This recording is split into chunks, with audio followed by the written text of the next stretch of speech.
Предложение мне сделал Игорь Владимирович Ковзель. Он и тогда был моим начальником, и в принципе и сейчас является моим руководителем. Поэтому руководителя я своего не поменяла. Предложение было неожиданное. Практически уже шла избирательная кампания, и для меня это было, ну, как, честно скажу, как гром среди ясного неба, что менять какую-то уже свою слаженную, можно даже сказать, такую чиновничью, размеренную жизнь с хорошей заработной платой, с карьерой и с перспективами было очень сложно. Сложно в том числе и потому, что я мама, я жена, и разрываться и заходить на новый фронт работы, ну, неизведанный был тогда мне еще, ну, достаточно проблематично и для моей семьи. Это некий вызов. Я понимаю, что за время работы в органах власти вот ты становишься каким-то отстраненным от конкретных проблем.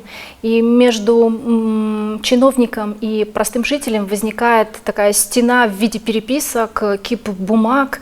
Хочется непосредственной работы, выезд на территории, хочется видеть результат своей работы, чтобы ты конкретно пощупал, ты понимал, что там ты помог вот этому человеку, или ты решил вот эти именно проблемы. В рамках чиновничьей структуры это очень сложно. Есть и плюсы, есть и минусы, есть очень успешные проекты, есть ошибки, но мы исправляем эти ошибки. Мы слышим эту критику, но не там, кусаем себя за локти, нет, мы слышим, вытаскиваем какое-то конструктивное зерно и вносим извинения в свою партийную деятельность. Мы можем сейчас увидеть, что те ребята, которые еще в 2012 году появились у нас, ну, вообще в общественной жизни республики, такие там Анна Фролова, Роман Койден, это все те люди, которые как раз появились у нас в 2012 году. Каждый привел свой проект.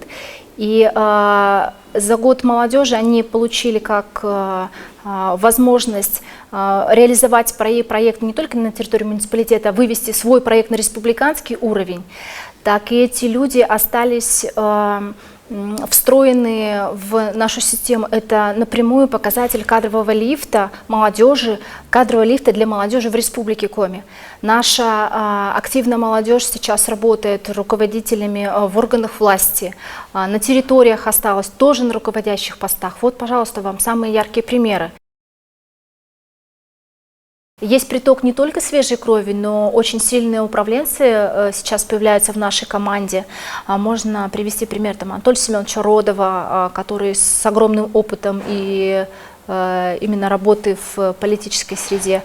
Сергей Вячеславович Артеев, который уже там не первый год у нас и достаточно успешно работает в партии. У него реализуются очень востребованные, нужные проекты, такие как «Третий возраст», поэтому он очень активно. Александр Петрович Макаренко, который в течение всего созыва не выезжал практически со своей территории, со своего избирательного участка.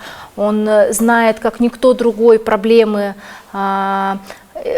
избирательного района. И совершенно новых людей, которые у нас сейчас принимают участие в избирательной кампании, это Паншина Наталья, директор технологического техникума Печоры, яркая, инициативная, чрезвычайно энергичная и позитивная женщина, которая получила поддержку жителей на ПВГ. Роман Койден с проектом «Ваш защитник», проектом очень востребованным сейчас среди населения, когда люди нуждаются в квалифицированной бесплатной юридической помощи.